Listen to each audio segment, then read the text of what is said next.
बिस्मिल्लाहिर्रहमानिर्रहीम। इय्याका नअबुदु व इय्याका नस्तईन। कैसे हैं व्यूअर्स, आप सब ठीक हैं? उम्मीद करता हूँ आप सब खैरियत से होंगे। अल्लाह पाक आप सबको खुश रखे। मेरी तरफ से आप सबको सलाम अलैकुम। व्यूअर्स, आज की वीडियो जो है मैं रमज़ानुल मुबारक की आमद है। आज शबानुल मुअज़्ज़म जो है वो अपने आखिरी अशरे में कदम रख लिया गया है। शबानुल मुअज़्ज़म का आखिरी अशरा स्टार्ट है। इसके बाद रमज़ानुल मुबारक आ रहा है। रमज़ानुल मुबारक की सब जानते हैं कि क्या फ़जीलत है, क्या रमज़ान का मकाम है। अल्लाह पाक से दुआ है कि अल्लाह पाक हम सबको रमज़ानुल मुबारक में बखैर व आफ़ियत हमें रमज़ानुल मुबारक तक पहुँचा दे और सही मायनों में उसका हक़ अदा करने की तौफ़ीक़ अता फ़रमाए। अब आप सोचेंगे कि रमज़ान का हक़ क्या होता है? देखिए, रमज़ान मुबारक अल्लाह पाक ने इंसान को एक साल में वो महीना दिया है। आप अल्लाह पाक का फरमान है कि बाकी पूरा साल तुम्हारा, लेकिन रमज़ान का महीना खास मेरे लिए, जिसमें आप मेरी इबादत करें। आक़ाए दो जहां खातमुन नबिय्यीन सल्लल्लाहु अलैहि वसल्लम आप फरमाते हैं, जब आप मिराज पर गए, मिराज पर जब अल्लाह पाक से आपकी मुलाकात हुई तो अल्लाह पाक ने फरमाया कि ए नबी, मैं तुम्हें गिफ्ट दे रहा हूँ। क्या गिफ्ट दे रहा हूँ? कि मैं तुम्हें नमाज़ें अता कर रहा हूँ।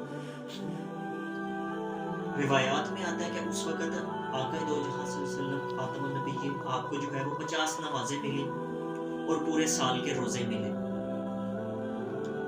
आपने वो अल्लाह का तोहफ़ा कबूल किया। आप तशरीफ़ लाए, जब आप वापस आ रहे थे तो आपकी, जैसे आपने सुना होगा और जो अहले इल्म है उन्होंने पढ़ा भी होगा मेरे साथ, जिनको इल्म है, कि जब आप मेराज पर जा रहे थे तो हर आसमान पे आपको हर अंबिया से मुलाकात हुई। तो जब आप तीसरे आसमान पे गए तो आपको हज़रत मूसा अलैहिस्सलाम से आपकी मुलाकात हुई। तो जब हज़रत मूसा अलैहिस्सलाम से आपकी मुलाकात हुई तो हज़रत मूसा अलैहिस्सलाम ने पूछा कि ए अल्लाह के नबी, आप क्या लेके आए हैं? अल्लाह पाक ने आपको कुछ गिफ्ट भी दिया, तोहफ़ा दिया। आपने फरमाया कि अल्लाह ताला ने 50 नमाज़ें जो हैं वो मुझे तोहफ़े में दी और एक साल के रोज़े जो है वो मुझे दिए गए। तो हज़रत मूसा अलैहिस्सलाम ने फरमाया कि अल्लाह के नबी, मेरी जो उम्मत थी बनी इसराइल, वो मेरी उम्मत थी। मेरी उम्मत के ज़िम्मे अल्लाह ताला ने सिर्फ 2 नमाज़ें लगाई हुई थी। ठीक है, सिर्फ 2 नमाज़ें। 50 नमाज़ें, मेरी उम्मत तो वो 2 नमाज़ें नहीं पढ़ती और आपकी उम्मत आगे से कैसे 50 नमाज़ें जो है वो पढ़ पाएगी? आप अल्लाह के लाडले नबी हैं, अल्लाह के खास नबी हैं, अल्लाह के हबीब हैं कि हज़रत मूसा अलैहिस्सलाम नबी हो के वो आपको शान आपकी बयान कर रहे हैं। अगर यहाँ पे इंसान बयान करे तो माज़अल्लाह कई लोग कहते हैं यार क्यों इतनी शान बयान कर रहे हैं, वो तो नाउज़ुबिल्लाह हमारे जैसे ही थे। मुझे तरस आता है उनकी सोच पर कि एक नबी की शान बयान कर रहा है, बता रहा है कि उनका क्या मकाम है, कि आप अल्लाह के हबीब हैं। आपने फरमाया कि ए अल्लाह के नबी, मैं मूसा कलीमुल्लाह हूँ, अल्लाह से कलाम करने वाला।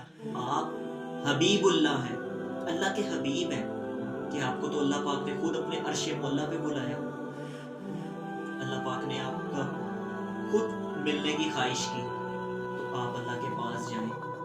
तो रिवायात हैं, लेकिन वो मौजू काफ़ी लंबा हो जाएगा, कि अल्लाह के नबी जो थे वापस गए और 5-6 बार ऐसे आपका चक्कर जो है ऊपर नीचे का लगता रहा।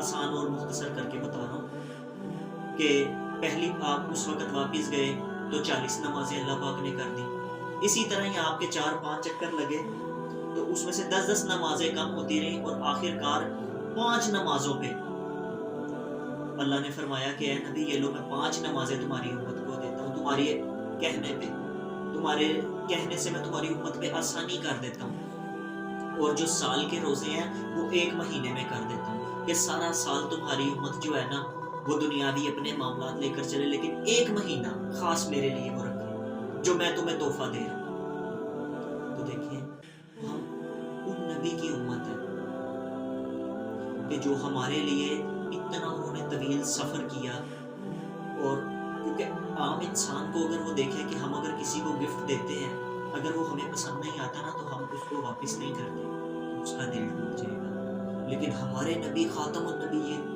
صلی اللہ علیہ وسلم، آپ نے امت کے لیے کتنی آسانی کے لیے آپ نے کتنے چکر کاٹے، اور آپ ایک ذرا سوچیں کہ کیسے آپ کو شرمندگی ہوئی ہوگی کہ اللہ کی بارگاہ میں جب گئے ہوں گے اور یہ نمازیں کم کروائی ہوں گی، روزے کم کروائے ہوں گے۔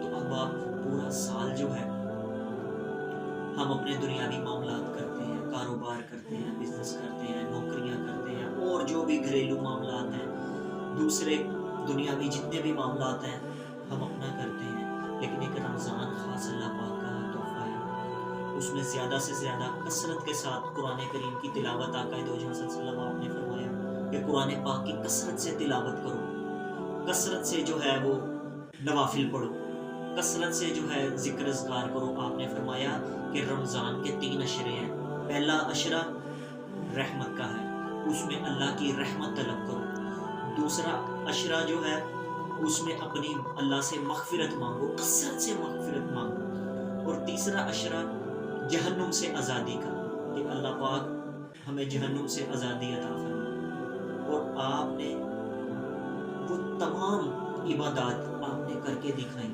اب آپ نے وہ عبادات خود کی رمضان المبارک میں، اس میں آپ نے رمضان المبارک کے ہر اشرے کی دعائیں بتائی گئی، جس میں پہلے اشرے کی دعا ہے اللہم اغفر وارحم وانت خیر الراحمین، دوسرے اشرے کی دعا ہے، دوسرے اشرے کی جو آپ نے دعا بتائی وہ ہے استغفر اللہ ربی من کل ذنب واتوب الیہ، اور تیسرے اشرے کی آپ نے دعا بتائی اللہم اجرنا من النار۔ اور بھی دیگر دعائیں ہیں آقا کے الفاظ سے، روایات میں ہیں، کچھ دعائیں جو ہیں وہ طویل ہیں، طویل سے مراد کہ ان کی 1-2 آیات ہیں، لیکن اس وقت میں کئی صحابہ ایسے تھے جو کہ کم علم والے تھے، پڑھے لکھے اتنے نہیں تھے، مزدور ٹائپ کے لوگ بھی تھے، غریب لوگ بھی تھے، تو جو پڑھے لکھے نہیں تھے ان کے لیے آپ نے یہ آسان دعائیں بتائی، روایات میں یہ موجود ہے۔ تو جتنا زیادہ کثرت سے ہو ان دعاؤں کو پڑھیں، خاص کر جب سحری آپ کرتے ہیں، سحری کرنے کے بعد جب آپ نماز کے لیے جاتے ہیں اس سے پہلے یہ دعائیں پڑھیں، افطاری ہوتی ہے، افطاری کے وقت روزہ کھولنے سے پہلے یہ دعائیں پڑھیں، تاکہ اللہ پاک ہم سب کے تمام صغیرہ کبیرہ گناہوں کو معاف فرمائے، اللہ پاک ہم سے راضی ہو۔ اور انشاءاللہ تعالیٰ جیسے جیسے وقت گزرے گا رمضان المبارک میں بھی میں آپ کو رمضان کے فضائل اور جو مجھ سے ہو سکا انشاءاللہ تعالیٰ آپ کو ساتھ ساتھ بتاتا رہوں گا۔ امید کرتا ہوں آپ کو میری یہ بھی ویڈیو پسند آئے گی، تو پلیز اس کو لائک کریں، کمنٹ کریں، شیئر کریں، اور جو بھی آپ کے سوالات ہو آپ ضرور مجھ سے کمنٹ سیکشن میں پوچھیے، میں انشاءاللہ تعالیٰ آپ